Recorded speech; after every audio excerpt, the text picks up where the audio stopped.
이런 이야기가 전해지는 이야기가 있습니다. 어떤 작은 마을에 꽤 오래된 마을인데 그 마을에 술집이 생긴다. 어떤 사람이 술집을 차리겠다. 그런 이제 얘기가 돌았습니다. 근데 그 교회에 열심히 그 동네의 교회를 열심히 다니는 성도님들이 이 얘기를 듣고 우리 마을에 그동안 술집이 없었는데 술집이 생기면 이게 좋지 않겠다. 그래가지고 모여서 밤을 새워 기도를 했다고 그래요. 하나님, 우리 동네에 그동안 없던 술집이 생긴다고 그러는데 하나님께서 간섭하셔서 이 술집이 생기지 않도록 뭔가 좀 하나님 역사해 주시옵소서. 그리고 열심히 기도를 했습니다. 어떻게 된 일인지 벼락이 떨어져 가지고 그 술집이 불이 나서 술집 할 수 없게 그렇게 이제 됐다고 그래요. 그런데 그 술집을 하겠다고 그런 그 주인이 교회를 고발을 했습니다. 왜 그러냐? 그러니까 자기들이 술집을 하려고 이 집을 개조를 해서 이제 술집을 하려고 이렇게 했는데 교회가 밤새 기도하는 바람에 벼락이 떨어져서 이게 불타가지고 안 됐으니까 이 교회 책임이다. 교회가 물어내야 된다. 그리고 고발을 했어요. 그랬더니 이 교회는 이제 변호사를 사가지고 법정에 서가지고 이제 논쟁을 하게 됐습니다. 판사가 양쪽의 이야기를 다 들어보고 뭐라 그런가 하면 도무지 어떻게 된 노릇인지 알 수 없지만 한 가지 분명한 거는 술집 주인은 기도를 믿고 교회는 기도를 믿지 않는다. 이렇게 말을 했다고 그래요. 우스운 얘기 같이도 보입니다만은 뭐 실제로 그렇죠. 근데 우리들이 기도하면서도 기도에 대한 확신을 가지기가 쉽지 않다. 예수님께서도 그걸 잘 알고 계셨습니다. 그래서 오늘 누가복음 18장의 말씀을 보면 이 기도에 있어서 가장 문제가 되는 것이 무엇인가? 예수님께서 그것을 잘 아시고 두 가지를 짚어서 말씀을 하시는 것을 이 비유를 통해서 볼 수가 있어요. 한 가지는 믿음입니다. 기도는 믿음이다.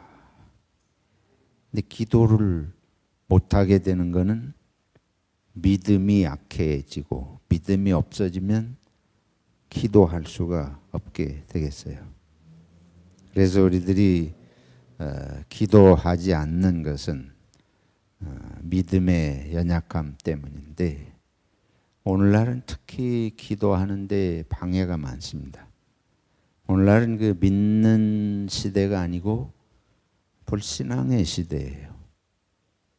옛날에는 전설을 또 믿고 뭐 신화도 귀신 얘기도 뭐 이런 영적인 세계에 대해서 옛날에는 그걸 실질적인 세계라고 다 그렇게 믿었던 것이 옛날 시대 아니에요? 근데 이제 현대의 시대라고 하는 것은 과학이 발달을 하면서 이런 영적인 세계에 대해서 사람들이 잘 믿지를 않습니다. 영적인 세계에 대해서 이야기하면 좀 이 시대에 과학적이지 못하고 오늘날 시대에 잘 맞지 않는 것처럼 그렇게 생각하는 경향이 일반적으로 세상에 가득해요. 뭐 서양이고 동양이고 다 그런 이제 풍조가 생기니까 영적인 세계 또 영적인 존재, 하나님 그런 걸 말하는 게 좀 구시대적인 것 같고 그러잖아요. 그러니까 기도는 더 말할 것도 없죠. 그런 영적인 존재나 영적인 세계를 믿어야 기도할 텐데 점점 그런 믿음이 약해지니까 기도하기가 어렵다. 믿음이 약해지고 기도가 어렵다. 둘째 기도의 장애물은 인내심입니다. 여기 보면 예수께서 그들에게 항상 기도하고 낙심하지 말아야 할 것을 비유로 말씀하실 때 이 낙심하는 것, 기도하지 않는 것도 문제고 또 기도하다가 쉽게 낙심하게 된다. 왜 그러는가 하면 기도하는 게 금방 이루어지지 않으니까 낙심이 돼요. 낙심이 돼서 기도를 포기하게 된다. 그럼 기도를 포기하게 되면 어떻게 돼요? 사람이 자기가 생각하고 계획하던 것들을 그 뜻대로 하는 걸 포기하게 되지 않겠습니까? 그래서 기도의 이 두 가지 장애물, 믿음의 문제와 인내하지 못하고 쉽게 포기하고 낙심하는 이 문제를 예수님께서 이제 우리들의 기도의 문제로 보시고 이 문제에 대해서 이제 답으로 말씀을 하시는 것이 오늘 본문 내용입니다. 이 내용을 보면 어느 도시에 한 과부가 있어요. 옛날에 유대 땅의 과부들이 잘 살고 뭐 그럴 리가 없죠. 가장 어려운 여건 속에 살아가는 사람들이라고 볼 수가 있는데 한 과부가 무슨 문제가 있었는지 모르지만 여기 보면 원한을 풀어달라고 재판장에게 자꾸 이제 얘기를 한다는 거예요. 과부인데다가 원한에 문제가 있으니까 뭐 사기를 당했든지 무슨 하여튼 뭐 굉장히 안타까운 문제가 있을 것으로 짐작을 해볼 수 있죠. 근데 예수님께서 이제 한 번 가가지고 내 원한을 풀어주세요. 그 재판장이 금방 그거를 안 들어줄 수도 있지만은 근데 자꾸 그거를 가서 이 원한 문제가 들어줘도 그만 안 들어줘도 그만 뭐 그런 문제가 아니고 원한이라고 그러니까 이게 꼭 해결하고자 하는 문제로 볼 때는 그걸 가서 자꾸 하게 되면 귀찮으니까 귀찮아서라도 이 재판관이 과부의 그 송사를 들어주지 않겠느냐. 이게 좀 소극적이고 부정적인 내용의 이야기지만 그거는 이제 그 반전의 의미가 있죠. 이렇게 힘없는 과부가 악한 재판관에게 하는 거 안 들어주고만인 그런 형편이지만 귀찮은 게 자꾸 귀찮게 하는 게 귀찮아서라도 들어주지 않겠냐. 근데 이제 거꾸로 이처럼 그 볼품없는 과부에 대한 이야기인데 반대로 이 재판관은 힘없는 사람 뭐 안 들어주고만이지만 하나님께 우리가 기도하는 것은 하나님은 이 재판관처럼 그렇게 지 맘대로 악하거나 또 게으르거나 부당하거나 불의하거나 여기 보면 불의한 재판장이라 그랬거든요. 6절에 불의한 재판장이 말한 것을 들어라. 과부는 힘도 없고 재판장은 불의하고 그런데도 귀찮아하는 것 때문에 들어주지 않겠냐. 그러면 이제 정반대로 하나님은 공의로우신 하나님이시고 하나님은 선하신 하나님이시고 하나님은 우리들에게 아버지가 되시고 우리는 하나님의 자녀다. 그래서 7절에 보면 하물며 이제 이게 예수님이 이 비유를 드시고 이야기의 반전으로 말씀하시는 거예요. 하물며 하나님은 다르다. 하나님께서 그 밤낮 부르짖는 택하신 자들의 원한을 풀어주지 아니하시겠느냐. 이렇게 이제 말씀하심으로 우리들이 기도를 믿지 못하고 기도를 중간에 포기하게 되고 하는 것에 대해서 그렇게 해서는 안 되고 항상 기도해야 되고, 항상이라고 하는 건 무슨 뜻이에요? 이건 모든 것이라는 의미가 들어있는 것입니다. 무엇이든지 하나님께 기도하고 뭐 하지 말아야 된다. 낙심하지 말아야 된다. 하나님은 이러신 하나님입니다. 우리가 예레미야 31장을 읽었습니다. 우리가 기도를 믿어야 되는데 기도를 믿을 근거가 무엇이냐? 예레미야 31장에 하나님께서 언약을 세우신다. 나는 너희의 하나님이 되고 너희는 내 백성이 될 것이다. 하나님의 언약을, 하나님의 약속을 믿고 기도를 믿으라고 하는 것입니다.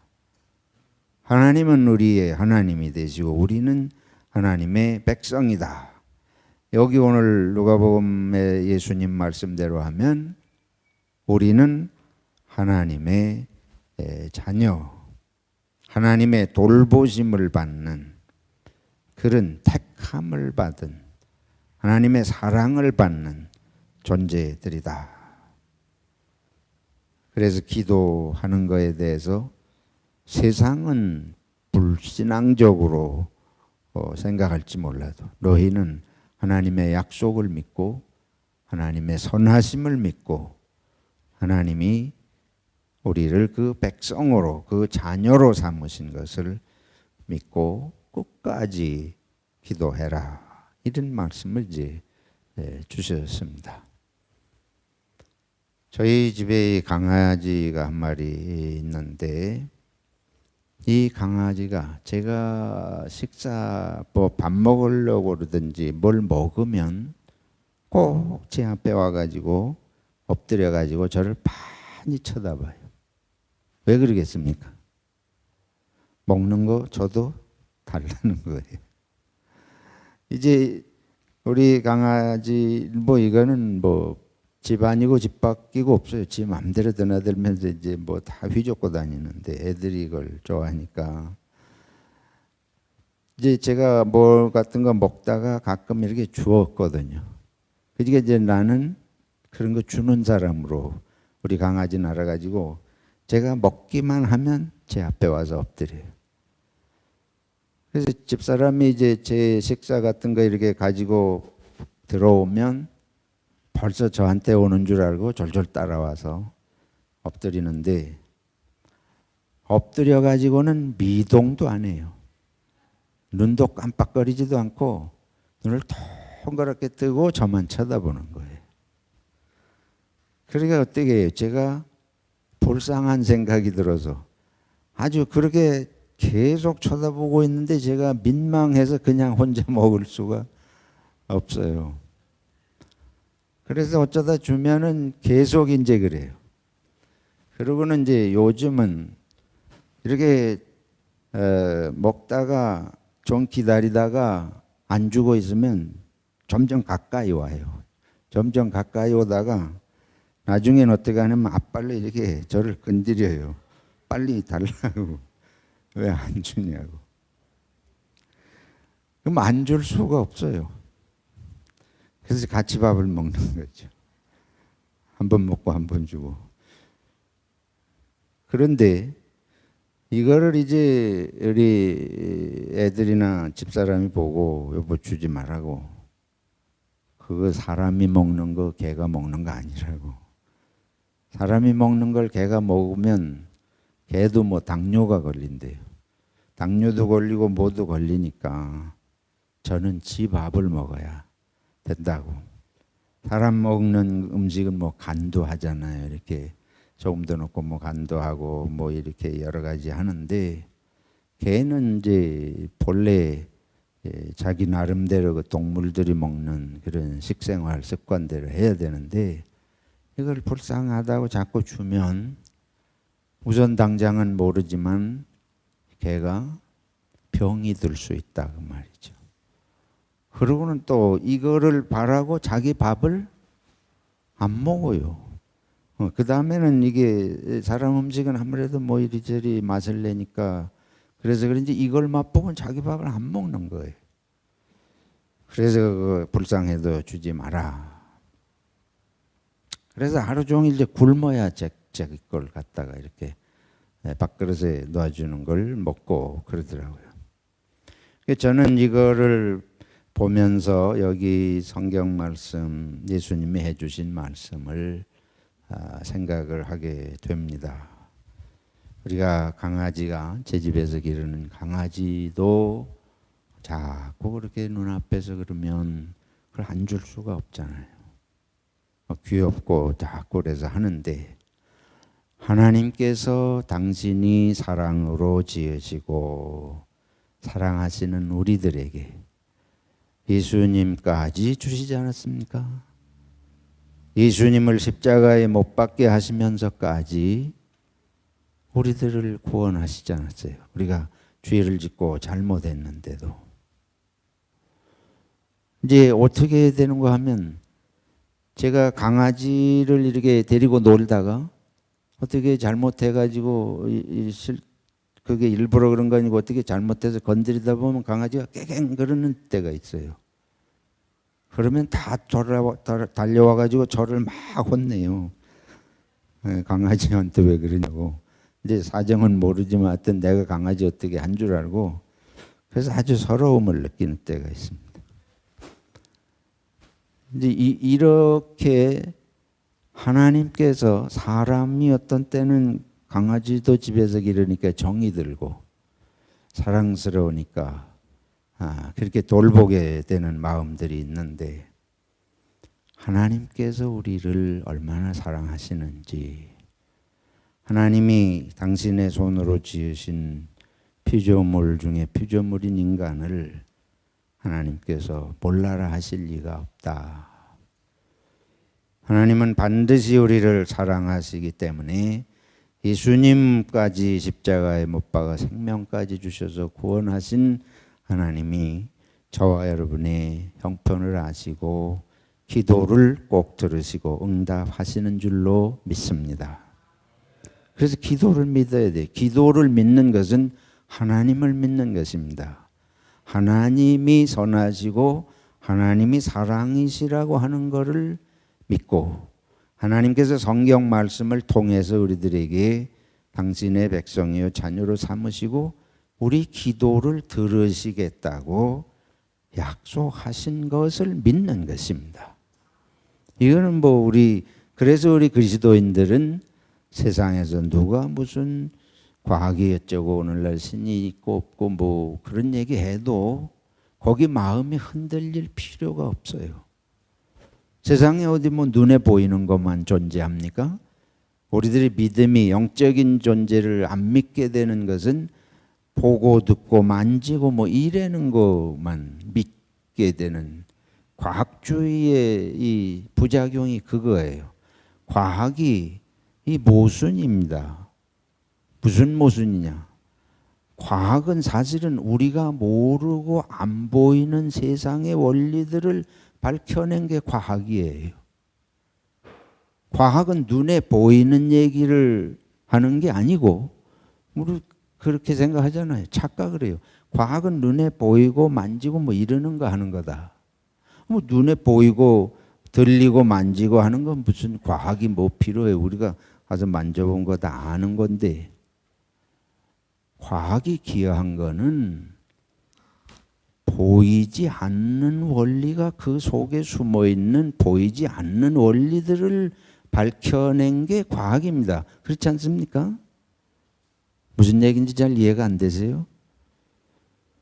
눈에 보이는 얘기를 하는 것 같지만 사실은 눈에 안 보이는 원리들을 밝혀낸 게 과학이 하는 일이에요. 그러니까 과학은 사실은 이런 얘기하면 나보고 무식하다고 그러는지 모르지만 그렇지 않아요. 과학이라고 하는 것이 이 생물학도 그렇고 뭐 화학이나 물리학이나 다 마찬가지입니다. 거기 그 원리라는 게 이제 공리, 뭐 원리, 법칙이 어디 눈에 보여요? 그런 법칙이 그 속에서 움직이는 원리들. 오늘날 여러분 수소폭탄 얘기를 하잖아요. 원자폭탄 얘기를 해요. 원자폭탄을 만드는 게 2차 대전 때에 히틀러가 세계를 지배하려고 무기를 만들어서 그렇게 할 때 미국에서 아인슈타인의 원리를 가지고 원자폭탄을 만들어 가지고 일본에 2개를 떨어뜨리면서 일본이 항복한 때 원자라는 게 어디 눈에 보입니까? 여러분 원자라는 거 보신 적 있어요?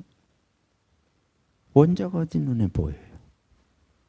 그리고 그 원자폭탄을 만드는 원리가 그 우라늄이라고 하는 게 U250, 235인지 뭔지 그게 속에서 핵 분열을 한다. 그게 분열하는 힘이 이게 폭탄이 돼가지고 상상할 수 없는 한꺼번에 15만 명이 죽는 엄청난 그런 폭발을 했는데 그게 어디 핵 분열하는 게 눈에 보입니까? 안 보이는데 거기에 그런 원리가 숨어 있는 걸 얘기하는 게 과학이에요. 이게 우리가 다 돌대가리 같아서 과학자들은 보이고 만지고 뭐 이럴 수 있는 것만 얘기하는 줄 아는데 우리는 아주 완전히 속고 있습니다. 그 사람들은 다 안 보이는 거가 그 속에 작동하고 있는 거 찾아내가지고 무슨 뭐를 발명을 해냈다 이러고 이제 그러는 거예요. 그러면 이 세계는 아직도 규명되지 않은 수많은 원리가 숨어서 움직이는 줄로 믿습니다. 옛날에 무슨 뭐 수소로 가는 자동차 연구한대잖아요, 지금. 수소로 자동차, 물로 가는 자동차도 연구를, 그게 실용화가 되려면 문제가 있기 때문에 이제 그렇게 상업화되지는 않지만은 그게 가능성이 있어서 실제로 만들고 연구하고 옛날에 상상도 못했던 것들이에요. 어떻게 그런 게 가능할 수 있다고 생각이나 하겠어요. 근데 자꾸 연구하다 보니까 모르는 원리들이 속에 들어있어요. 이 세상에 우리가 모르는 원리들이 수많은 게 속에 들어있어요. 그게 어떤 과학자의 눈에 그게 띈 거예요. 아인슈타인의 상대성 원리 우리는 뭐 무슨 소린지도 모르지만은 온 세상에 수십억의 사람이 모르고 안 보이는데 상대성 원리라는 게 뭐 한 사람의 이게 눈에 보였어요. 그게 누굽니까? 아인슈타인이란 사람의 눈에 그게 보인 거예요. 그 생각이 들어갔어요. 그래가지고 그거를 연구하고 뭐 해보니까 증명이 된다. 기가 막힌 얘기예요. 뭐 앞으로도 그런 원리들이 이 세상에 얼마나 많이 들어있을지 누가 알겠습니까? 그런데 영적인 세계를 안 보인다 그래서 안 믿느냐? 이것처럼 어리석은 게 없는 것입니다. 더 황당한 것 같은 얘기는 여러분 그 뭐예요?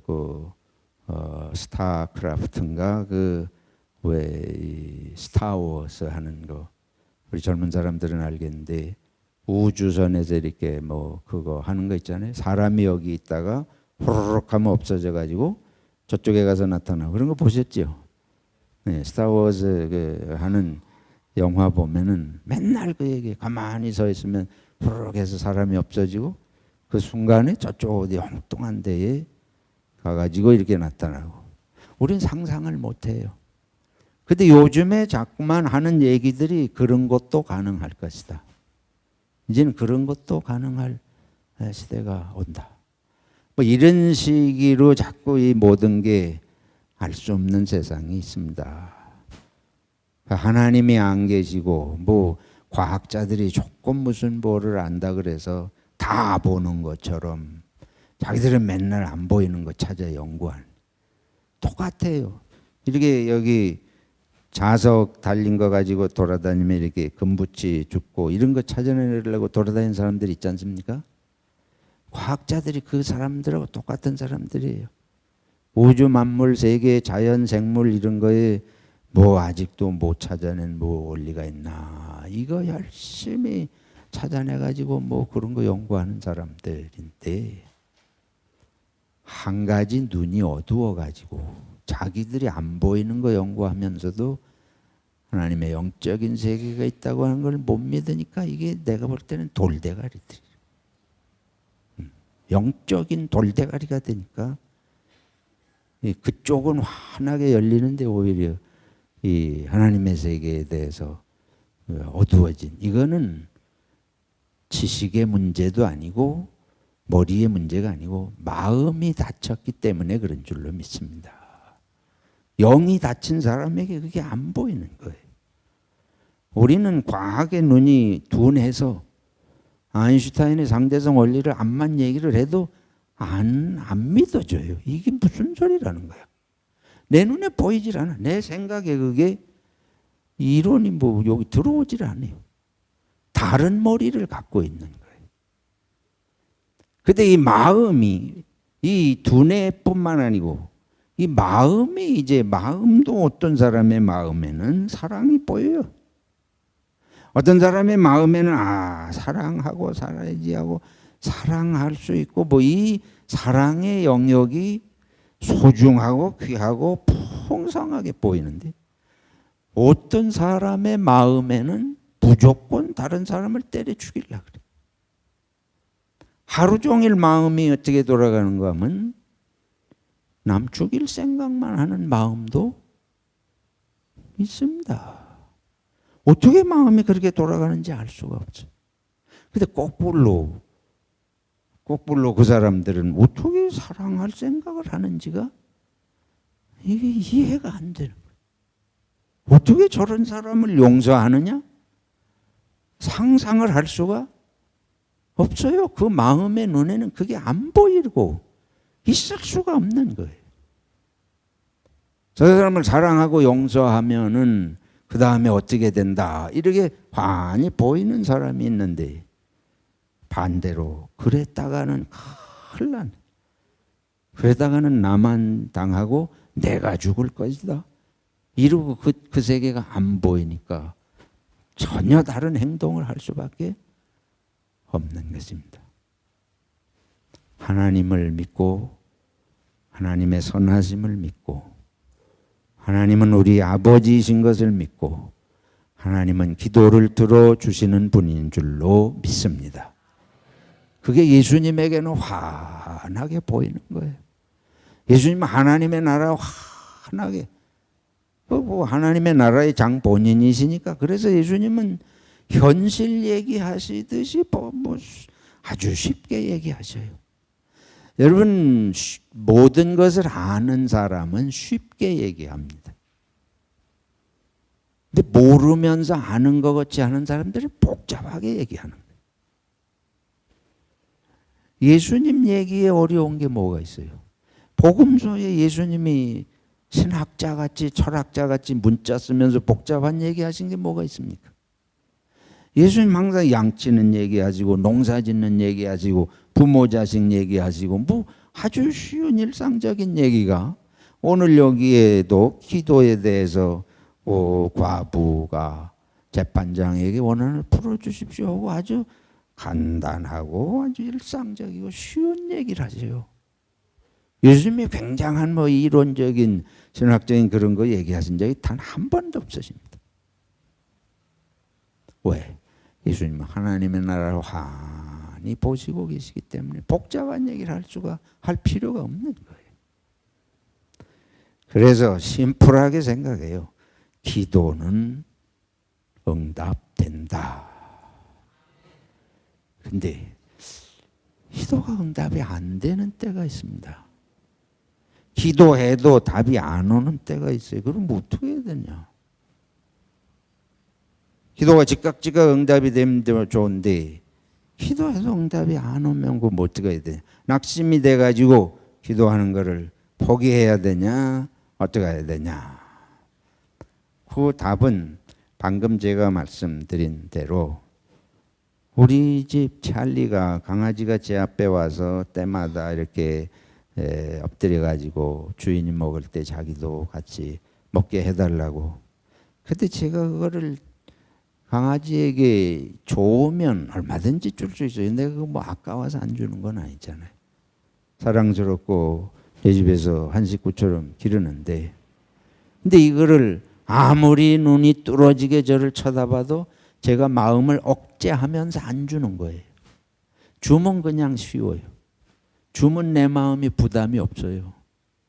아이고 불쌍한 강아지 같이 한 번 주고 한 번 먹고 이게 마음 편하잖아요.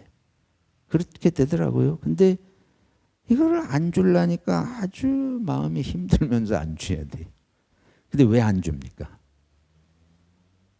그걸 주면 저한테 유익하지 않으니까. 이거는 네가 먹어서 네 몸에 좋은 게 아니야.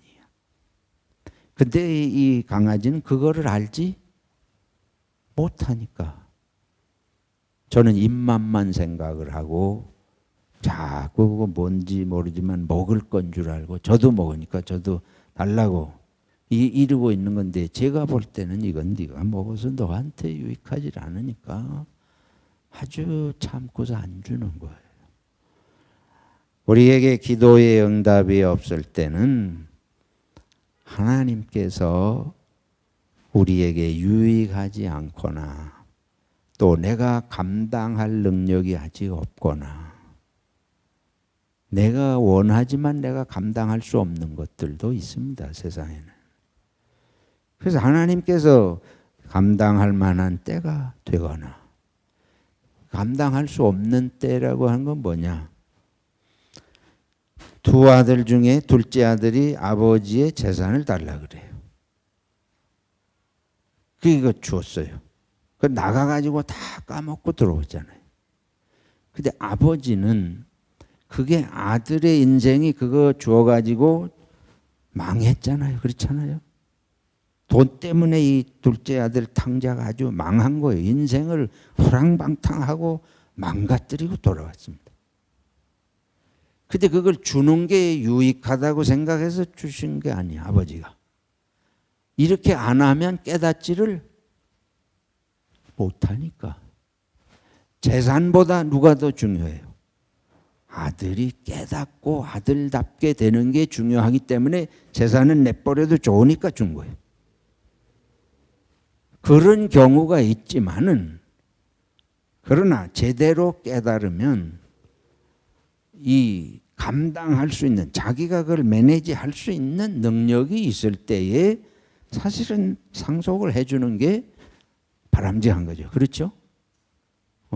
그게 능력이에요. 어른이 돼가지고 이제 삶의 여러 가지들을 보면서 이걸 아버지가 나한테 주시면 내가 이게 매니지할 수 있다.